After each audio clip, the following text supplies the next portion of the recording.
Hello everyone, আসসালামু আলাইকুম। Net city এডুকেশনের পক্ষ থেকে অনেক স্বাগতম জানাচ্ছি। আশা করি সকলেই ভালো আছেন।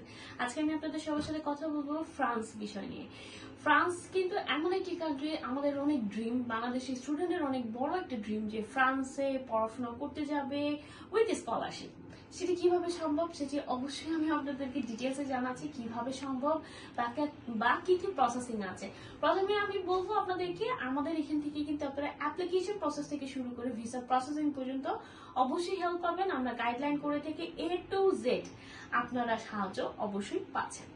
সো এখন আসি, আপনাদেরকে বলবো যারা ব্যাচেলার বা মাস্টার্স এর স্টুডেন্ট আছেন তাদের উদ্দেশ্যে প্রথমে একটি কথা বলবো, আইএলটিএস থাকুক বা না থাকুক কোনো অসুবিধা নেই ব্যাচেলারদের জন্য। হ্যাঁ, আমি অবশ্যই বলবো কিছু কিছু ইউনিভার্সিটি মাস্ট রিকোয়ার ব্যাচেলারের জন্য আইএলটিএস লাগবে, এবং যেসব স্টুডেন্টদের ব্যাচেলারের 6 অথবা 6.5 রয়েছে তাদের কিন্তু আমি বলবো মোটামুটি আমাদের কাছে খুবই ভালো ভার্সিটি আছে, এবং ভিসা ইনশাআল্লাহ যদি সবকিছু ঠিকঠাক থাকে ভিসা কিন্তু ইনশাআল্লাহ হয়ে যায় আর কি। হ্যাঁ, আর মাস্টার্সের জন্য বলবো শুধুমাত্র আমি আপনাদেরকে আবারও মেনশন করছি, শুধুমাত্র MOI মিডিয়াম অফ ইনস্ট্রাকশন এই যে দিয়ে আপনারা খুব সহজেই ফ্রান্সের প্রসেসিং করতে পারবেন, এবং ইনশাআল্লাহ সবকিছু ঠিকঠাক থাকলে ফ্লাইও করতে পারছেন।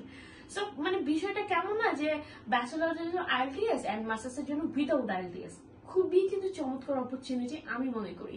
এন্ড এখানে টিউশন ফি কিন্তু শুরু হয় আপনাদের 6-7 হাজার ইউরোস থেকে 8-9 হাজার ইউরোস এর মধ্যে। ইনশাল্লাহ এখান থেকে আমরা আপনাদেরকে 1-2 হাজারের উপরে প্লাস আপনাদের স্কলারশিপ দিতে পারছি, যেটির জন্য আপনারা অনেক আগ্রহী আছেন যে স্কলারশিপ কত পাবো বা কত পার্সেন্টেজ স্কলারশিপ থাকলে আমরা যেতে পারবো, বা নাম্বারের বিষয় যে কত সিজিপিএ বা কত জিপিএ থাকবে। মিনিমাম মাস্টার্সের জন্য 2.5 থাকলে এনাফ, এবং ব্যাচেলার স্টুডেন্ট লাইক যারা ইন্টারমিডিয়েট শেষ করেছেন তাদের 3.50 থাকলে এনাফ, ইভেন 3 থাকলেও কোনো অসুবিধা নেই। আমরা ভালো ভার্সিটিতে আপনাদের সাথে আপনাদেরকে অ্যাপ্লিকেশন করে দিতে পারছি।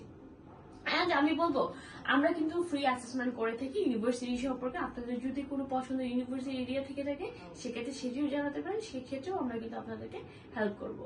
সো আর দেরি না করে আমি বলবো আমাদের নিচে ডিসক্রিপশন বক্সের নাম্বারগুলোতে যোগাযোগ করুন অথবা অফিসে চলে আসুন।